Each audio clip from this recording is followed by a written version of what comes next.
nutrition. We'll be recording a session for anyone who isn't able to attend. Obviously, I will not speak this fast. I'm just going through. If any questions, please pop them in the chat. We'll be able to answer at the end. And then what I was going to do is I was going to say, my name's Sophie. I'm a client success manager at WellHub, and joining me today we have the lovely Eve, a reproductive health specialist and fertility nurse at Clue, and Christina, a director and professor of performance nutrition from Lifesum. I thought it'd be really nice to hand over to both Eve and Christina to introduce themselves. So yeah, take it away, guys. And then if you guys introduce yourselves, and then I'll probably jump in and be like, as a woman, I know that women's menstrual cycles vary from person to person. So I thought it might be a really good starting point to discuss sort of the cycle process. What do you guys think? And then, yeah, does that sound okay as an intro? And then I'll let you guys jump in and. Yeah, that's beautiful. So I think obviously, Eve, you go first with your intro, then I'll do mine, and then we'll go back to Sophie, and then Eve's the master of talking about the reproductive cycle, so she could do that, and then it goes into more of a Q&A format, right? So we're going to just address those questions, and I think we had discussed I do have slides, but I was only going to use them if it made sense to highlight a point versus just talking through it, right? Like when we talk about the importance of sleep, and then sleep is a really important part of hormone regulation. How do we get better sleep? These are nutrients that support it, blah, blah, blah. Yeah, I think so when you say Q&A, do you mean me prompting the questions, or are we just going to let it happen sort of organically? Well, I was my assumption that you were going to prompt some of the questions. At the end. No, they're talking about the session as a whole. No, so we would suggest Can you hear this okay? Yeah. Sort of. Sorry, Manoa's coming round just so. Yeah, so we would suggest keep the conversation going as it's going, and then I'm going to keep an eye on time. So if we feel like, okay, we're thinning out, we still have 20 minutes to go, we will wave you over and be like, we can refer to questions. But the main way we do this is keep the conversation going with what you have said already.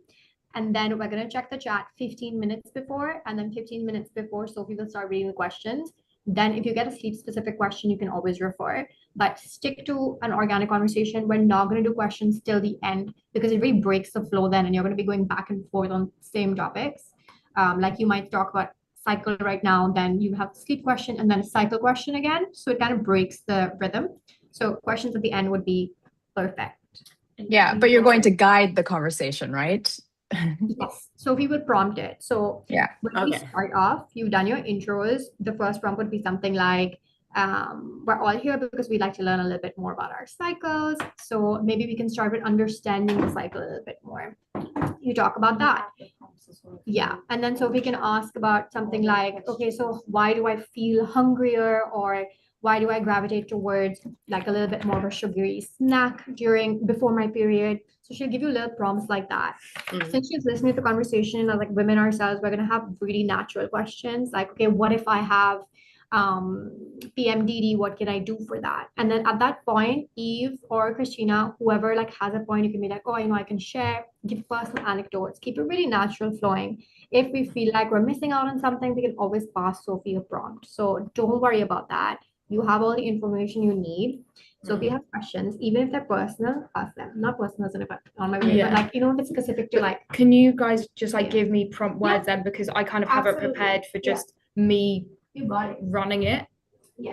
I wasn't sure if it was going to be more like just free flowing conversation. When you start, it's going to be very much free flowing. Don't worry. But we're going to give you some words where you can use to grab, like take it to the next topic if you need to. Yeah. I don't know why it says my network bandwidth is low. It's okay. We don't really do such switcher starting to this. But don't worry, we'll be prompting. Yeah. And then if you ever need, you can. Obviously, it's not a hard no if you don't read the questions. It just keeps the flow going if you do it at the end. Yeah. That's just in so case whatever if you need any prompts you have.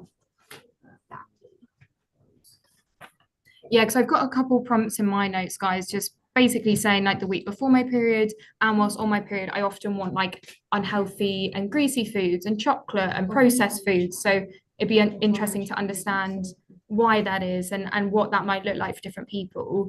And then I've also got like a mood prompt of why do I feel more sensitive or more emotional? So kind of loops in both Lifesum but also Clue, of course, all of the above. And then I was going to mention polycystic ovary syndrome because I know we touched on this last time. So yeah, they're kind of some of the initial prompts that I have personally. And then obviously as stuff comes up, I'm sure there'll be more.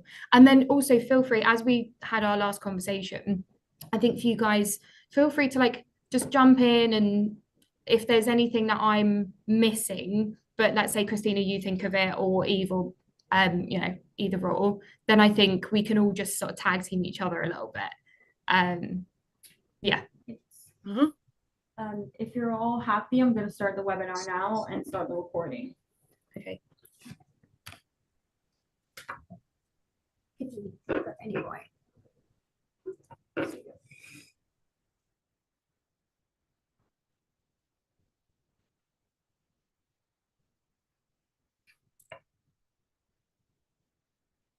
Good afternoon, everyone joining.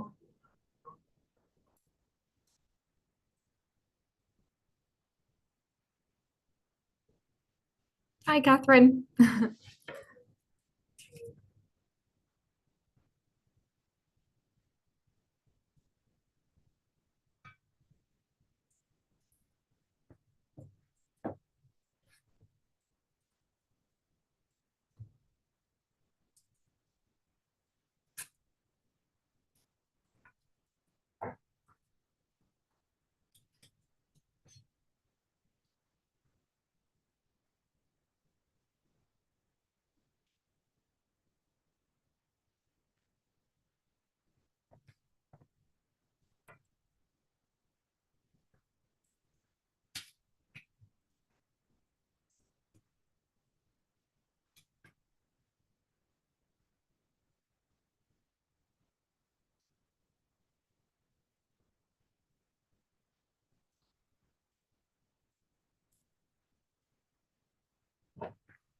Good afternoon for everyone joining.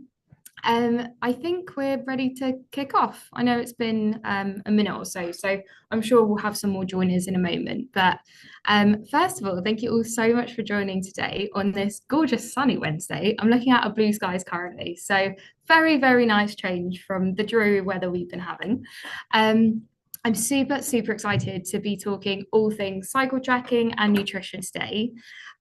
Just to make you guys aware, we'll be recording this session just for anyone who isn't able to attend. We can send the link out after. And also we will be taking questions through the chat function.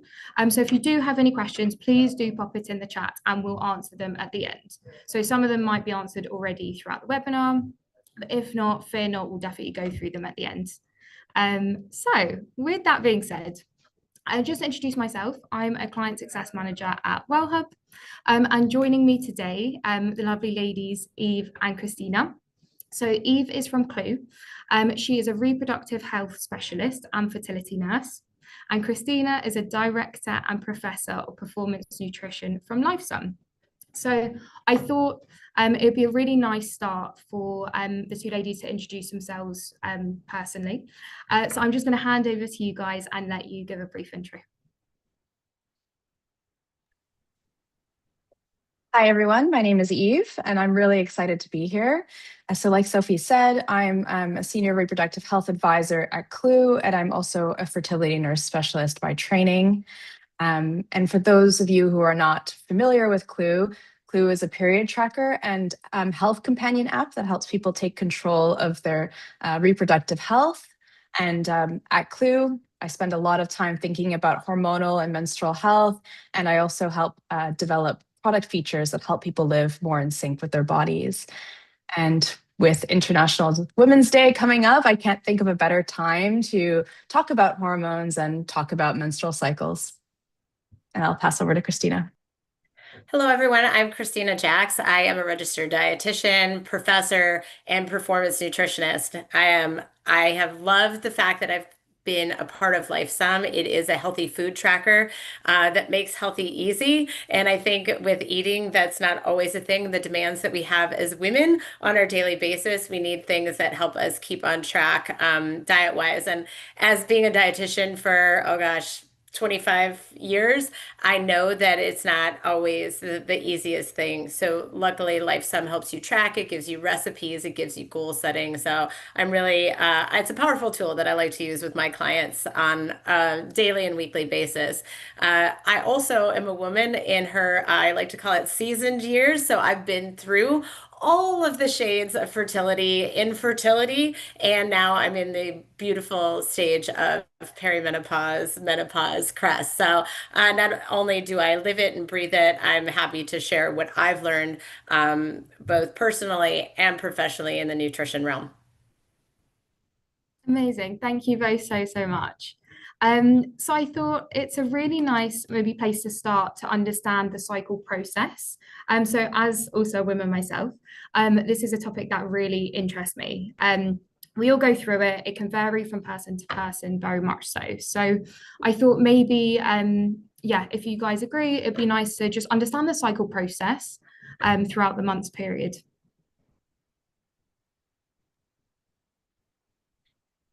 Yeah, so whether you're someone who has a cycle or you know someone who has a cycle, chances are it probably impacts you in your day-to-day life more than you think.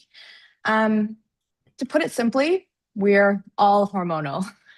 And hormones affect everything in our bodies, from our skin to our hair, to our energy, to our mood, to even our stress levels.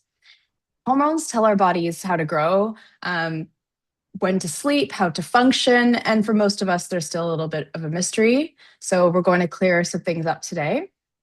So before we dive in, we'll talk a little bit about the menstrual cycle, which I have this beautiful graph behind me. So the menstrual cycle is really a complex interaction of hormones. It's why the menstrual cycle is often referred to as the fifth vital sign. So along things like blood pressure, heart rate, respiratory rate, and body temperature. And that's because a regular healthy cycle can really be a reflection of our overall health. And an irregular cycle can sometimes be an indication of an underlying imbalance or an underlying condition. So when we think about a textbook menstrual cycle, and I'll caveat by saying that people are rarely textbooks, there is a lot of variation when it comes to menstrual cycles. The average menstrual cycle is often described as 28 days, but in reality, it can be anywhere from 24 to 38 days is typical. And these are the outer ranges of what we consider typical, and most cycles fall somewhere in that range. And at its core, the menstrual cycle is really like an orchestra of hormones across the month. And there are four main hormones involved. Estrogen and progesterone. So we have this estrogen is the blue line here and progesterone is the green line.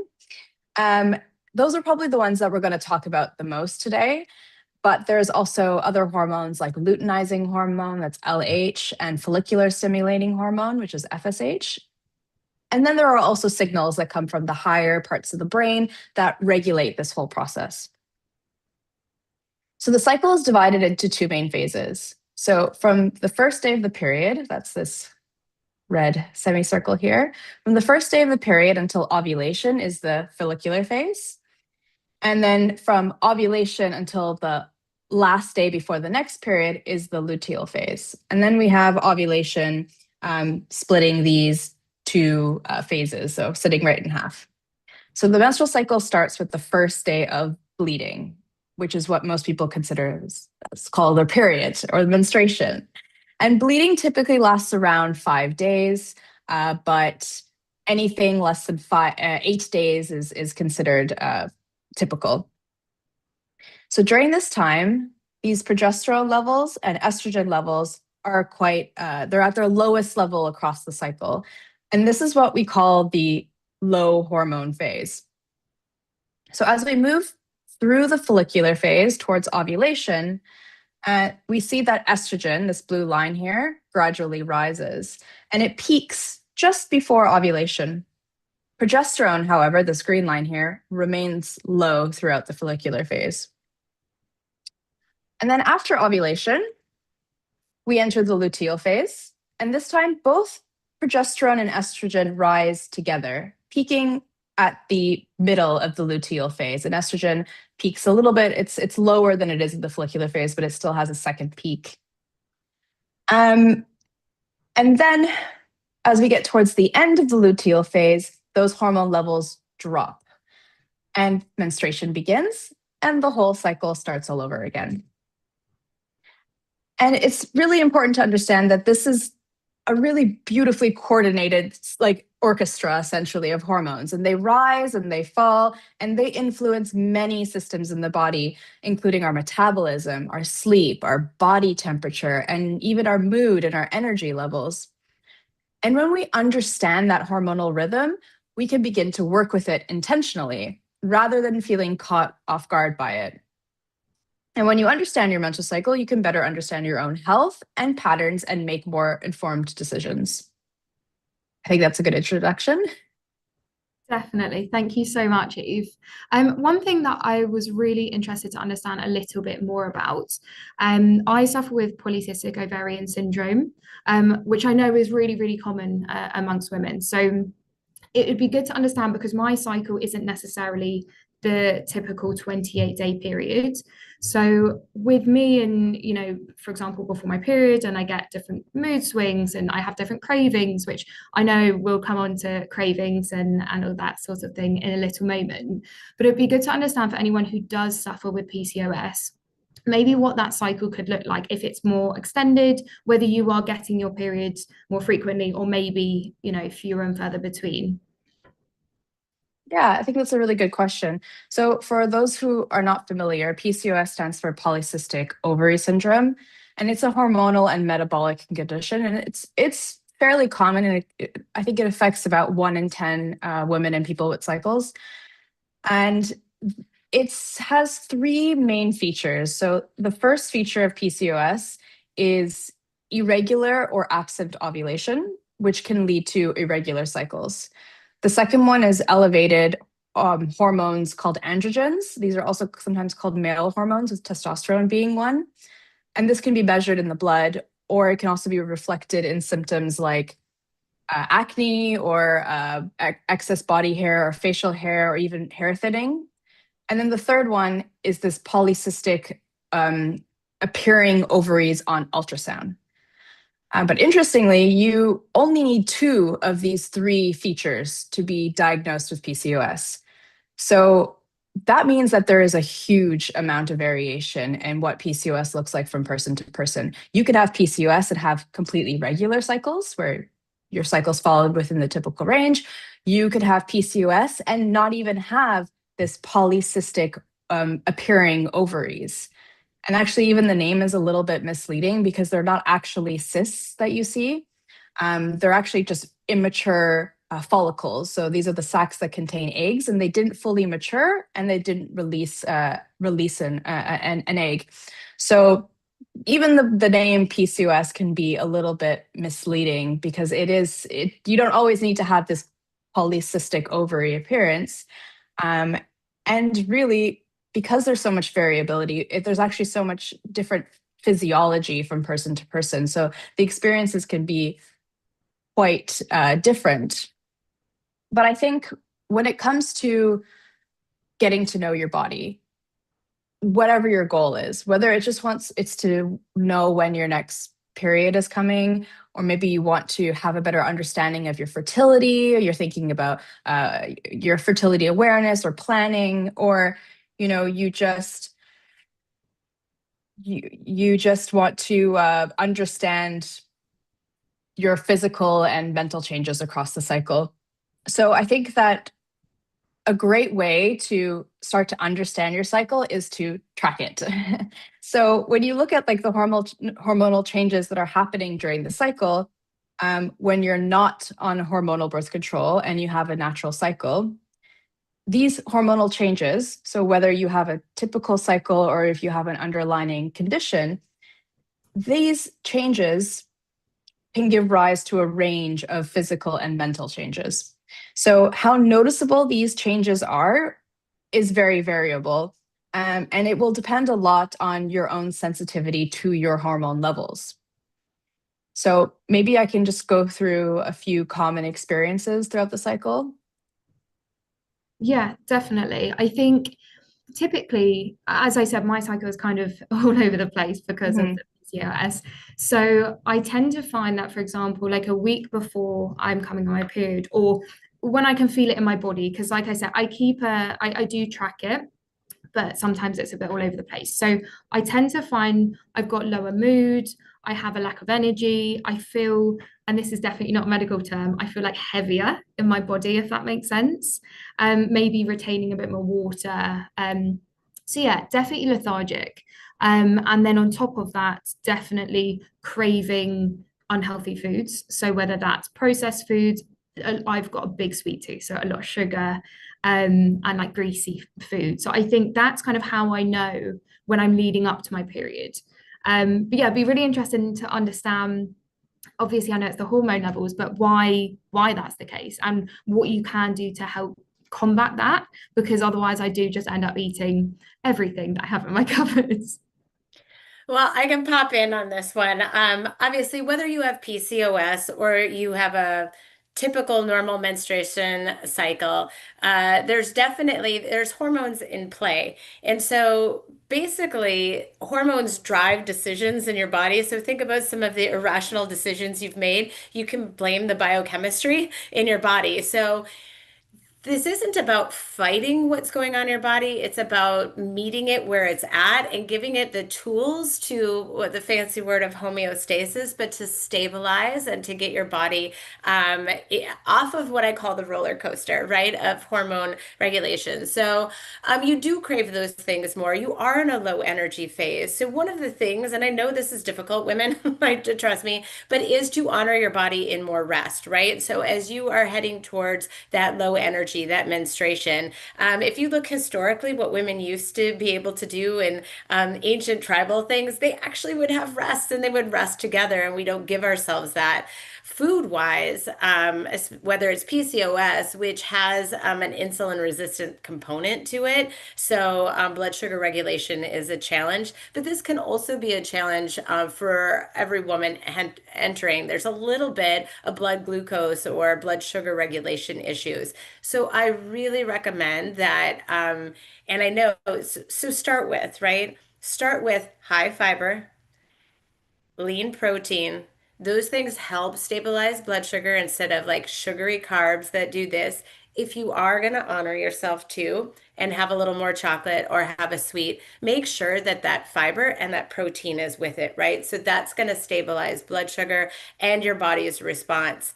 It's also really important to think about anti-inflammatory moods. This is our foods. This is the period, literally, where your body is at a higher level of inflammation because of the hormones. So anti-inflammatory foods, I always say, those are typically your colorful foods, your fruits and vegetables, your berries, ginger, turmeric tea. Again, also honoring your body when you're feeling low energy. And then leafy greens. So those are great. And then anti-inflammatory fats like omega-3s. So if you're having fatty fish or just taking an omega-3 supplement, they're hard to get. Also, you are in this phase of wanting good restorative rest. Magnesium is a great. So if you have magnesium rich foods or you're taking a magnesium supplement, as well as iron-rich foods, which are your lean meats, especially your red meats, but you can also get them in leafy greens as well. And that's also because we're losing blood, right? So when we lose blood every month, we are going to lose some of our energy in the form of iron. So I think that's the basis. But it's a balance of honoring, right? And I think this whole thing with food is I often talk to people where they have cravings regardless, male, female, you name it. Making sure that you have high fiber, lean protein. That's the foundation of your diet. And then if you do, like my thing is chocolate. I'm a typical, craver that way. And so I will honor myself and always have a piece of chocolate during that time of the month. So that's my short answer around the menstrual or low energy phase. Just to jump in there, Christina, thank you for that explanation. That was really, really helpful. Are there any particular times of day that would be better to have, for example, the supplements, or if we're eating high fiber and so on, with whether that's during your cycle, or sorry, during your period, or maybe beforehand if you're feeling low mood and you're leading up to actually shedding and having your period. Are there certain types of day which would be more beneficial for these things? Yeah, I mean, one of the things, I mean, I love high fiber anytime, but like also activity is important. And we know this during a menstrual cycle, we actually feel better, even though we don't want to work out while we're menstruating, we actually feel better once we do it. So high fiber is not the best thing to do right before you're going to do major activity. So I do recommend a light breakfast if you're going to work out in the morning that has some protein in it, whether that's lean breakfast sausages or Greek yogurt, things like that, or even nut butters. And it doesn't have to be big. But the other challenge with regulating hormones is underfueling. And because I'm a performance dietitian, I talk about this all the time. There really are no rewards for underfueling your body. Nobody gets a prize for that. And it actually really stresses your body. It stresses your cortisol levels. And then you go on that roller coaster again. And if you have high anxiety and high cortisol levels, that will drive more cravings too. So go back again to honor your body. Breakfast doesn't have to be big, but something light with a little bit of protein, a little bit of carbohydrate that stabilizes the body, lets the body know we're not going to put it in a stress response. Definitely. No, that's really interesting to know. I very much struggle to regulate that, because like you, I'm an absolute chocoholic. So it's really good to know sort of when is good to eat, different types of foods and so on. I definitely, that resonates with me a lot, because I find that before my period, like I mentioned, I struggle with lethargy and feeling like I don't want to work out and don't want to be active. But then when I'm on my period and I do drag myself to the gym or do a class, whatever it might look like, I definitely feel a lot better. And I feel like I have much more energy, which is interesting because getting myself there isn't great. When I'm there, so sorry guys, we're having a bit of a recording issue, but I think it's back on. Um, so yeah, just jumping back into it, I definitely feel like I've got a lot more energy when I'm doing it. So it's really good to understand also the hormonal side of things that Eve was mentioning earlier, to understand where you feel within that process. So when I do go to the gym and I'm working out and I am on my period, why I'm feeling that sort of intense bout of energy that maybe I didn't feel a week before. And I think leading on to that sort of premenstrual feeling, and as women would call PMS or PMDD, Eve, maybe from your side of things, it would be really helpful to understand how we can manage that, because I think I touched on earlier feeling quite emotionally low, maybe feeling a bit more sensitive, and for me, sometimes a bit sad, or yeah, I don't know, just a bit lower in energy and emotional levels. How can we as women, and as supporters of women, of course, any partners or children or friends, how can we help ourselves to maybe not feel that way? Because it's never nice. Yeah, no, I just wanted to touch on what you said earlier about, actually feeling better when you go to the gym, when you have your period. And I think there's this big misconception that women shouldn't exercise when they have their period. But actually it's the opposite. Like, continuing to exercise can actually be really helpful to reduce symptoms. And regular activity, like exercising about 3 times a week, has actually been shown to reduce menstrual symptoms and can even reduce how heavy a period is. So if you're feeling quite like, some people have more debilitating symptoms than other people. So if you're one of those people, then, if high intensity exercise is not feeling so great, you could also try more lower intensity exercises. Yoga is actually really well researched for its benefits on menstrual symptoms and PMS, which I want to talk about in a second, because you also touched on that. But really, like, any kind of moderate intensity exercise, like brisk walking or riding a bike, are quite beneficial. And then I wanted to touch on PMS, because I think it's kind of important to just talk about terminology a little bit, because there's premenstrual syndrome and then there are premenstrual symptoms. And over 90% of people, and women and people with cycles, experience premenstrual symptoms. And there are like over 150 of them. Depending on which research you look at, the number can be a little bit different, but there are a lot of them. And these range from like bloating, low mood, irritability, headaches, breast tenderness. And there's really a spectrum of how women experience these symptoms. So while over 90% of women experience premenstrual symptoms, a smaller percentage, about 20 to 40, experience premenstrual syndrome, which is when these symptoms become so debilitating that they actually start to interfere with day-to-day quality of life. And we see this pattern emerge like 1 to 2 weeks before the period, typically about a week before the period, and then it should get better or resolve completely once the period starts. And then we see that it's actually diagnostic of PMS and that it is cyclical.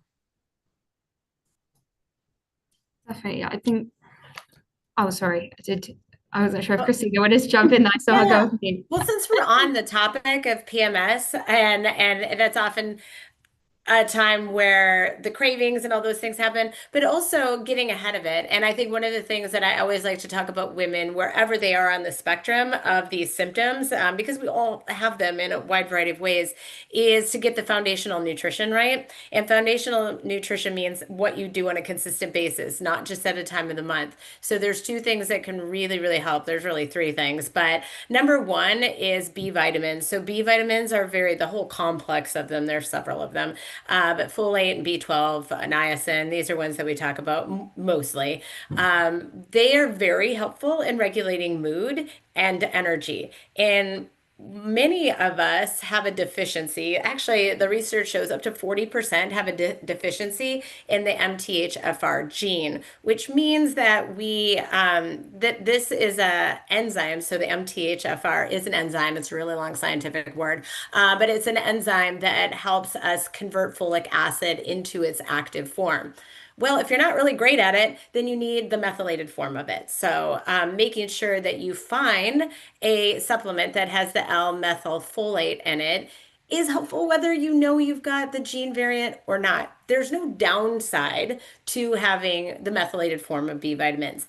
That is foundational. I'm a big fan of it. There's great research out there. And that also means eating vitamin-rich foods, right? We're not getting rid of our leafy greens. We're absolutely, because nature does make it best. So making sure that we have our leafy green and our colorful fruits and vegetables to help with that, as well as some whole grains, which also have B vitamins in it. The other thing is gut health.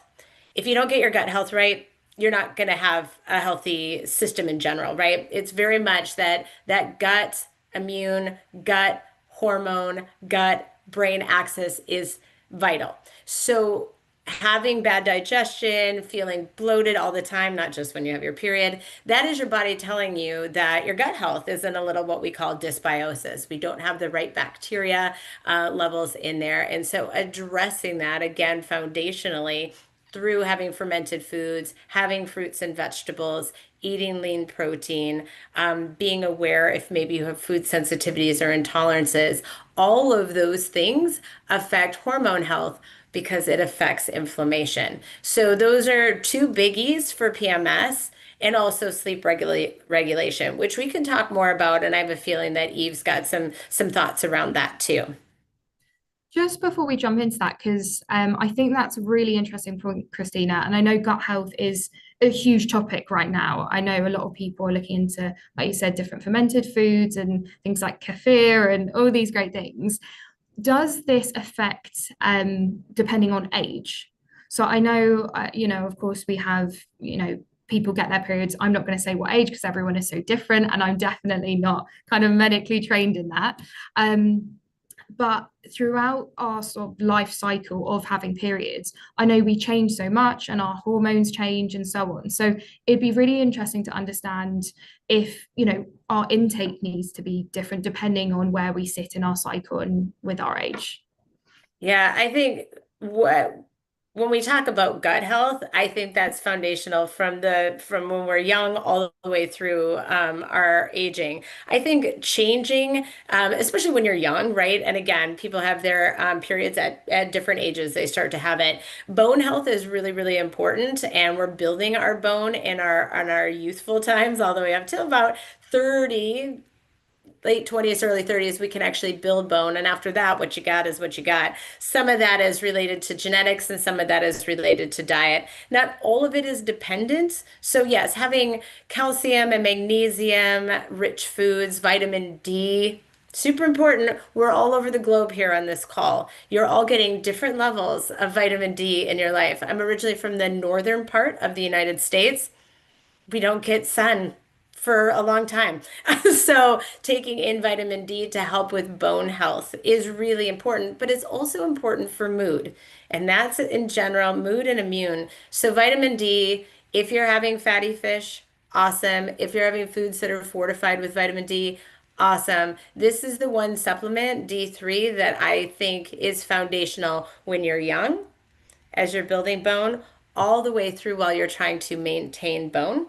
And so, especially if you are not consuming a lot of calcium and vitamin D rich foods, which certain diets don't, especially if you exclude dairy. But I could do a whole nother topic on whether dairy is not always the most important thing to have with calcium and vitamin D, but those nutrients are important. Definitely. No, I think that's really helpful to understand. Thank you so much for going through that. And I know you touched on before the sleep aspect, which is a huge topic, especially related to things like obviously nutrition, cycle tracking. So maybe if we could delve a little bit deeper into understanding how sleep can affect your cycle, and then also on the nutrition side as well, how obviously everything interlinks. Yeah, I can talk a little bit about how sleep might change throughout the cycle, and sleep and hormones are so deeply interconnected. Um, Sleep disturbances actually are quite common after ovulation, when you get into the luteal phase, and especially in the premenstrual period as well. And that's because body temperature actually increases about by 0.5 degree during this phase, and it stays elevated until the next period. And this can actually negatively affect both sleep quality and quantity. And that's because the body is super sensitive to even minor temperature changes during sleep.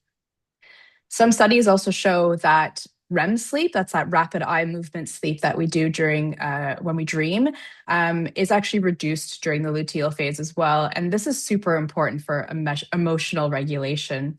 And reduced REM sleep altogether can actually let us can leave us feeling like a little bit more groggy, a little bit more tired, and even a little bit more emotional the next day.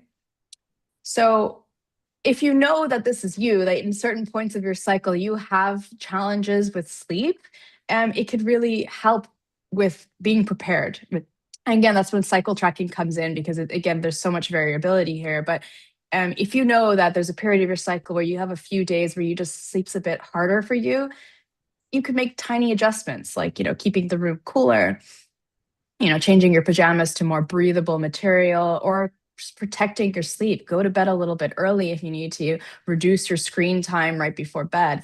And these are little changes that you can be prepared for when you know what's coming. And something we touched upon too is how this also can change throughout our reproductive lifespan. Is that our hormones are constantly changing throughout our life. Your hormonal profile at the beginning of your reproductive life is going to be completely different at the end. And for example, as we go through menopause, these two hormones that we were talking a lot about, estrogen and progesterone, they start fluctuating a lot. And they can lead to a lot of different physical and emotional changes, one of them being sleep disturbances. So you may actually find that this changes as you get older, and which is even more important to track. So what this can be quite unpredictable and overwhelming, you can really prepare for it and know what to expect. And that really gives you a little bit a feeling of agency, I think.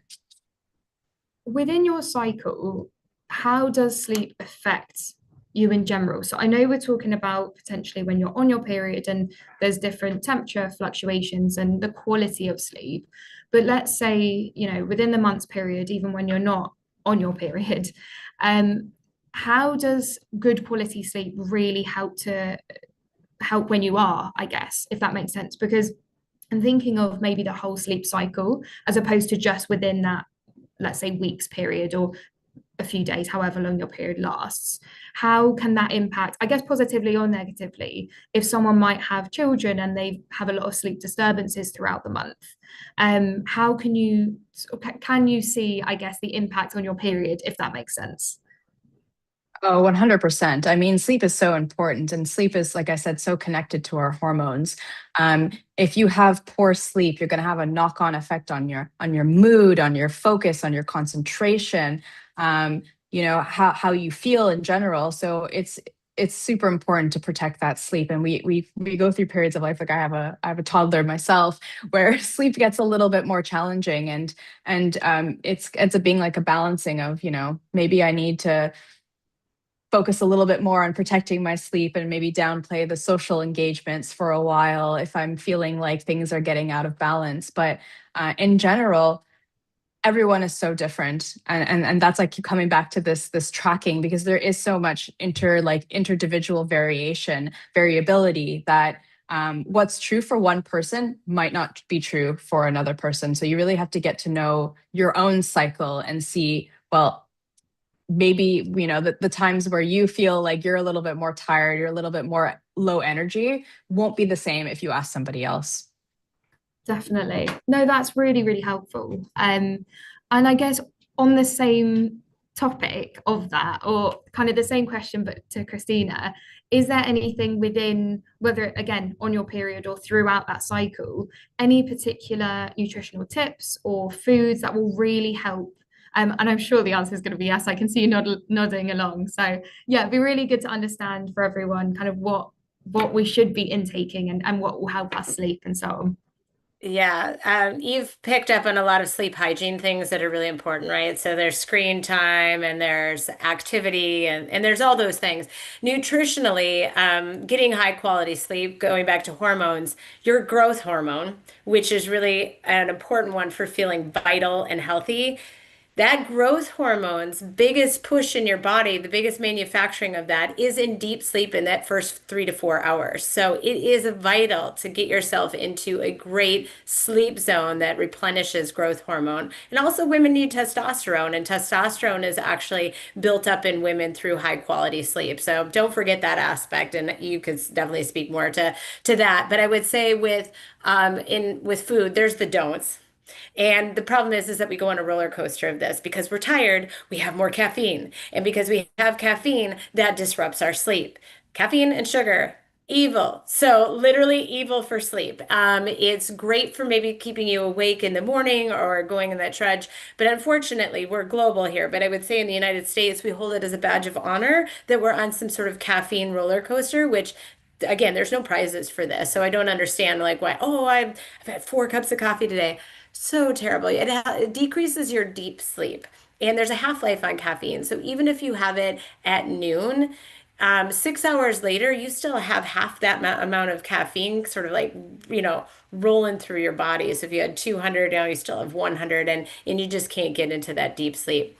On the positive, things that we can do for helping ourselves is to try, this is hard, I know, but 2 hours before you go to bed, stop eating. First of all, it's great for keeping your calories in check. But second of all, it helps if you have large meals before you go to bed, totally disrupts your sleep. Alcohol is the same thing. So 2 hours before sleep, or not at all, can help manage sleep. Alcohol is also a deep killer of good sleep. Never a popular thing to talk about, but it's very true. And then if you talk about other positives of things that you can do, is having magnesium rich foods or having magnesium. I call this the triad of benefit. And if you don't know what magnesium rich foods are, that's why using an app like Lifesum that will actually tell you, oh my gosh, I ate this and this has this amount of magnesium. Because you all went to school or do different things in your life that maybe didn't teach you this. And so that's why you need help. Like I need a financial app because I don't know anything about finances. So I'm getting apps that help you really make life easy. So magnesium, these are the winners. Magnesium, L-theanine, it's amino acid, and GABA. These three together are just like the magic triad for a nice, deep, restful sleep. Now, you can take them in supplements, but you can also take it through food or help your body manufacture more of it. So, doing a little research around that is really helpful. That is my magic trick. I use it with my athletes all the time because they have to perform at a high level and then they have to try to go to bed at night. Really difficult thing to do if you have a night game. So those are the three triads that we do with a nice cup of herbal tea. Again, not caffeinated tea, herbal tea that just helps calm the body, starts putting yourself in a place of rest. So those are some good basics around sleep and nutrition. I feel a I'm little bit guilty. Oh, I was going to say I feel a little bit guilty about my 6 p.m. coffee today now and my chocolate before bed, but really good tips. I'm definitely going to stop doing that. But sorry, Eve, I know you were going to say something. Oh no, I just wanted to comment that as well because I'm also so guilty with the caffeine and the multiple cups of coffee a day, and I think it's just like it's a habit that I've kept on from having a small baby at home and like literally feeling like I needed it to survive. But recently I've stopped the cup of coffee first thing in the morning because I was also guilty of that. Empty stomach, first thing, I have to have my cup of coffee, and I know that studies show it can raise your cortisol levels, and it's just all over just bad for your sleep and for your stress levels and everything like that, and for your reproductive hormone production.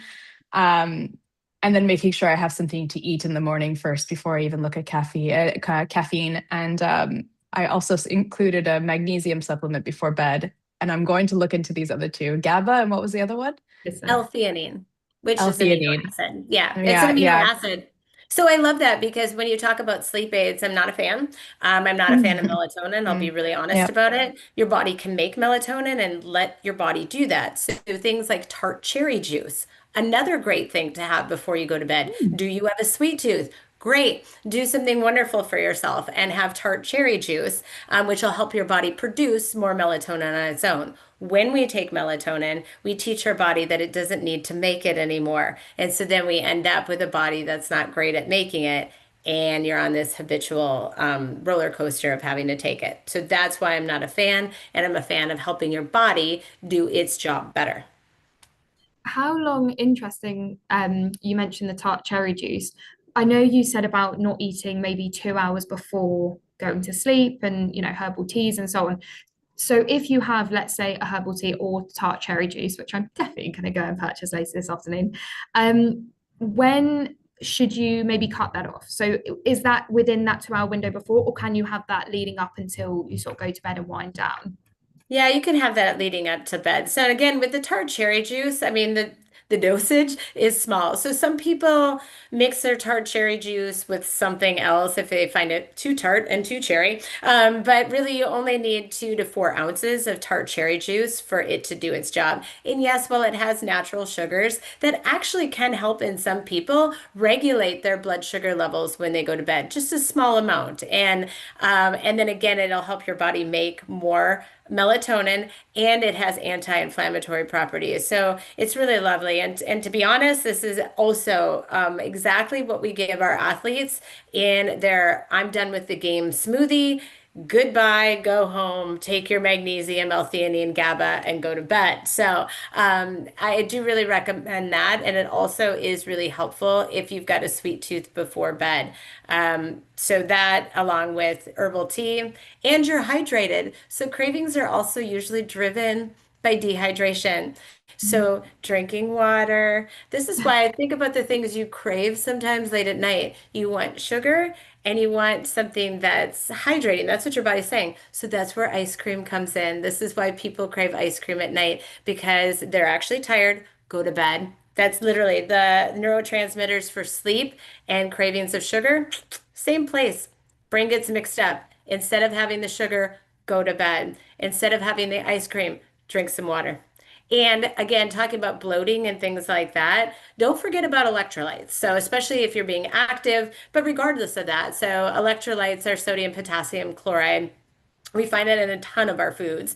But also, if you're working out a lot or you find that you're bloated, having some electrolytes in your water actually helps the water go into your cells. So we can drink water all day long, but if we don't have electrolytes in our system, either through food or through little electrolyte packets, we can have a diluted but dehydrated body. Gosh, I'm learning so much. There's so much that I'm not doing well right now. So yeah, I'm going to be hopefully a health queen after this. So thank you for explaining that. So one thing I know we haven't really touched on much at all, Eve, you mentioned it slightly at the beginning, is around sort of contraceptive methods and how that can impact things like period cycles. And of course, that comes into the nutrition side as well. I know it's a huge topic and it's not something we can spend another 15 minutes on because there's so many questions and a lot of people are interested in understanding a bit more. But just I guess for our benefit, how does contraception affect cycles? So for example, the contraceptive pill or the implant, the injection, so on. What does that look like and how can that impact also our cravings and so on? Yeah, that's a really good question. So as we mentioned before, in a typical menstrual cycle, estrogen and progesterone are influencing a ton of things. So they're influencing our appetite, our metabolism, our insulin sensitivity, and even our taste preference. And we talked a lot about these various examples, but hormonal birth control, contraception really changes the picture significantly. So most combined hormonal contraceptives, they work by two main mechanisms. There's a third one that's not really a main mechanism, but they either suppress ovulation. So if there's no egg, can't be fertilized, or they thicken cervical mucus, which makes it really difficult for the sperm to swim towards the egg. And the third one is they can also really thin the uterine lining. So if there is anything fertilized, it wouldn't implant. And that's more of a secondary mechanism. The two other ones I mentioned being the main mechanisms. And when it's doing this, suppressing ovulation or changing the cervical mucus, it's also really flattening the natural levels of estrogen and progesterone. So this menstrual cycle that you see behind me, you won't have that same fluctuations of hormones, which also means that a lot of these experiences that we are talking about will not apply to you. It doesn't mean that you won't have experiences when you're taking a hormonal contraception, but they're unlikely to be these like cyclical experiences.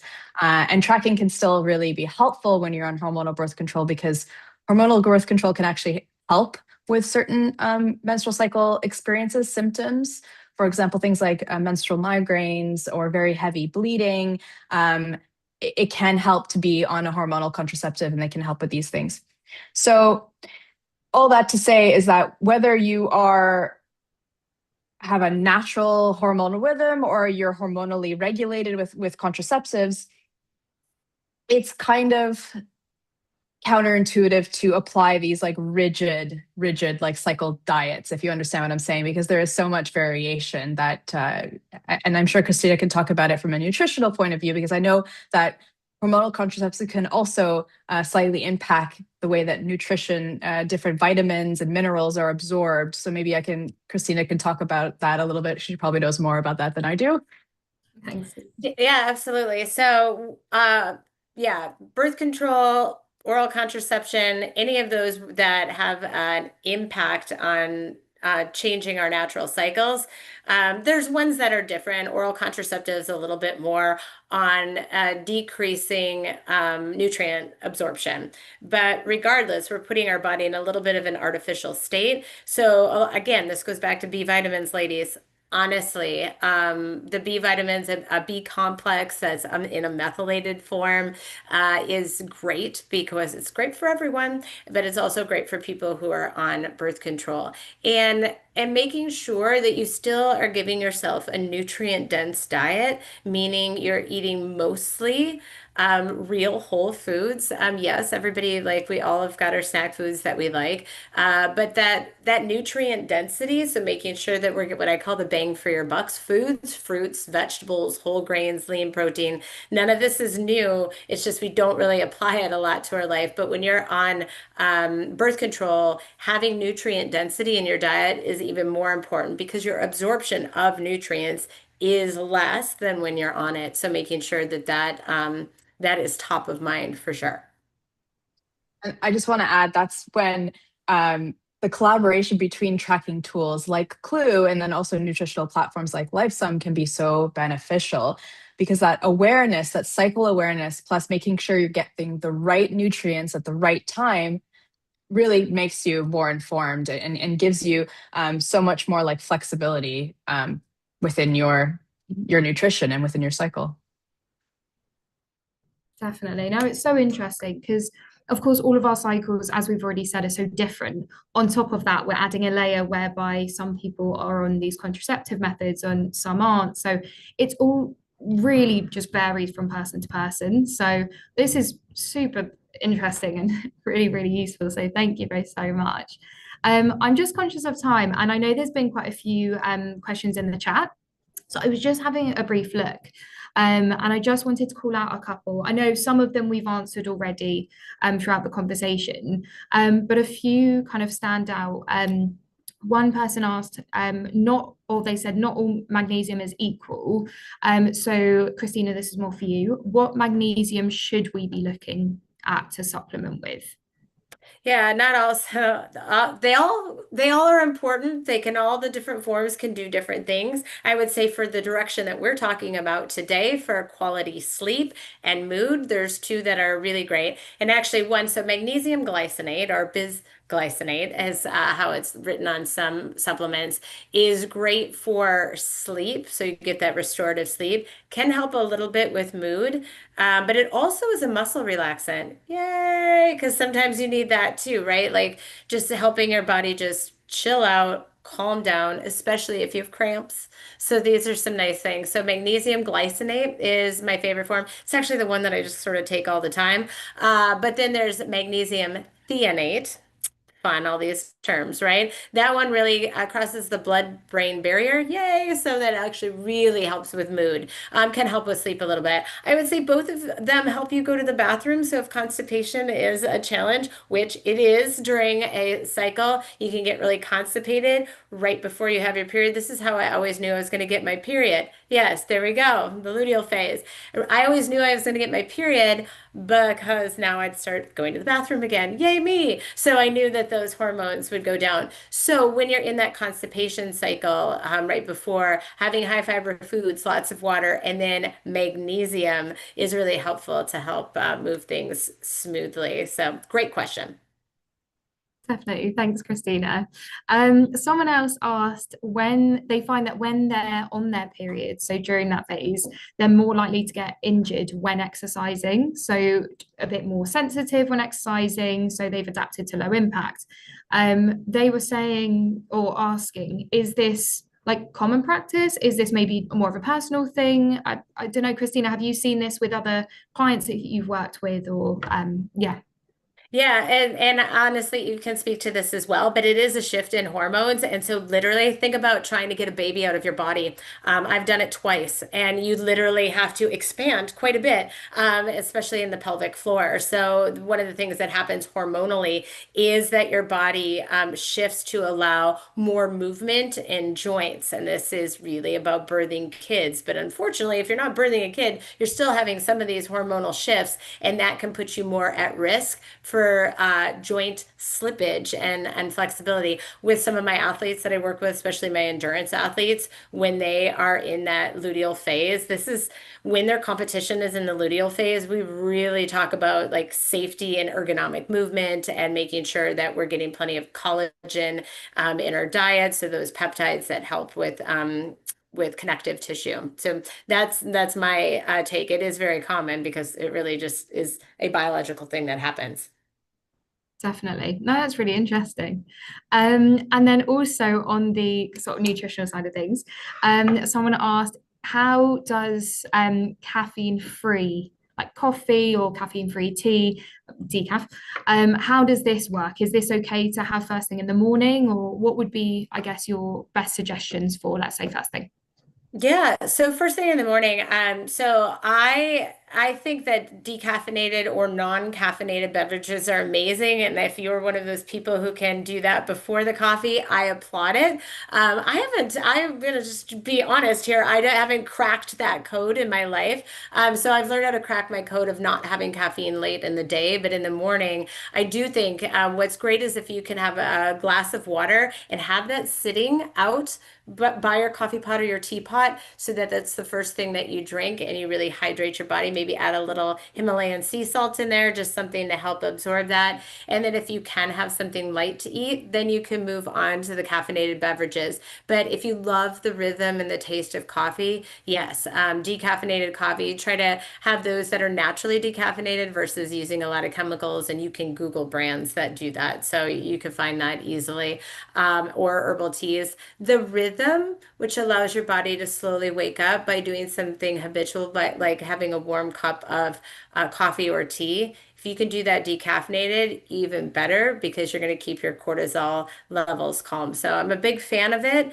Do it slowly. If you're a caffeinated consumer now, I had to do it when I was pregnant because woo, I just all of a sudden had to stop doing that caffeine.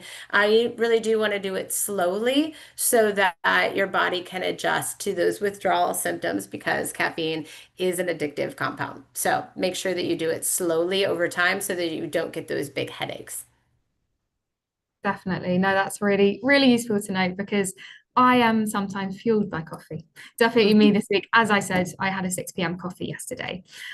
So yeah, definitely gonna kick that habit. Someone else asked when we were talking about the contraception type of side of things, so the hormonal contraception combined pill, and they said from what they understand, they shouldn't be feeling symptoms just before the break, but they said they feel bloated, they crave sweets, a bit more tired. So she was interested if this makes sense physiologically, because on the pill, I know we have a slightly different cycle as we touched on earlier. Yeah, so simply put, you're stopping the pill. You're taking a withdrawal, a pause from the pill. So what's happening to any of the hormone levels that the pill is giving you, because there's both in the combined pill, there's an estrogen and a progestin, which is a synthetic form of progesterone. So you're taking this pill and it's regulating your hormones, it's keeping you at a quite flat level. And then when you go to take your break, what you are having is not a period. It is a withdrawal bleed. And that is from the hormone levels dropping. And then you get this breakdown of the uterine lining. So one thing is that what a lot of people don't know is that you actually don't need to take that break. And actually, a lot of people who experience quite debilitating cycle-related symptoms will be advised not to take that break. So then they will take the pill continuously. And this is completely safe to do. If you are someone who actually really feels that withdrawal of hormones, because like I said, there's so much variability to how sensitive we are to hormonal withdrawals, then I would advise to maybe look into a brand that you can take continuously. Most of them can be taken continuously, but I think the ones that have the same amount of hormones every day are just a little bit easier to take continuously. But also some people just like getting a bleed, a regular bleed. It can be reassuring that, everything is working as it should. But you don't need to if you're someone who really experiences that cramping, that bloating, etc. Is that okay to do long term? Because I know previously I've been on contraception for many years beforehand, and I've come off it to regulate my cycle and so on. But from what I understood before, maybe this is complete misinformation, it's okay to do for a certain level of time, but then longer term, if we're talking about years and years, how does that work with maybe not taking a break? Is that still okay, or yeah, so there's a little bit of different guidance on this. I mean, some providers might say to take a break, like I'm talking about like after a year, but actually there is no requirement to take any breaks. It is safe to be on hormonal contraceptives, and I want to caveat that by saying that there's one thing, like Christina also touched upon, is that if you're on hormonal contraceptives, make sure that you're really eating well and really having a really nutrient dense balanced diet for all the reasons she mentioned before. But also, if you are someone who is perhaps taking a pill and you are taking it long term because you perhaps have an underlying condition. Because if you are having very severe menstrual cycle symptoms, and that is the reason why you've gone on the pill, then that can be masking any underlying hormonal conditions. So in that case, I wouldn't recommend being up for super long time without getting to the bottom of the reason why you're having those symptoms. You don't want to wait until it's essentially, I don't want to say like too late, but you've been on it for a very, very long time. And I think there's two times that people realize that, oh, maybe this is something I should have looked into a long time. And that is if they decide they want to conceive and they come off the pill and then their cycles don't come back regularly, or they come back with severe symptoms. Or the second one is, you're going through perimenopause, and you come off your contraceptive, which also you should stay on it until you are in menopause if that's the case, because you can still get pregnant through perimenopause. But at the same time, that's another time when some people discover that, oh, actually, I do have quite severe symptoms. So if you are thinking about taking your pill continuously, I would talk to your doctor about it and see what they recommend, and if you can just take it continuously, or if they advise that you take a break. And the last thing I'm going to say is the combined pill, because it has that progesterone in it, it's protecting the uterine lining from building up too much. And that's why we have that progesterone in it as well, because if the lining just builds up so the pill keeps your lining thin, and that's quite important. If it builds up with nothing to stop it, no bleed, then it can cause some issues, but that's not the case with the combined pill. Amazing. Thank you so much for answering that, because I definitely didn't understand that. I definitely had some misinformation, so that's really cleared up. Thank you. And I'm conscious we are now at time, so that hour absolutely flew by, and I still have so many questions. But yeah, I think these are some incredibly important topics. So I just want to say a massive thank you to both Eve and Christina for joining today, and answering questions. And yeah, like I said, such a huge topic, and I've learned so much, and I'm definitely going to try and take this away personally. I'm sure everyone on this webinar will do exactly the same. But yeah, I hope that was useful for everyone today. But thank you all so much for joining and yeah, taking part. Thank you, everyone. Thank you so much. Thank you. Have a lovely afternoon, everybody.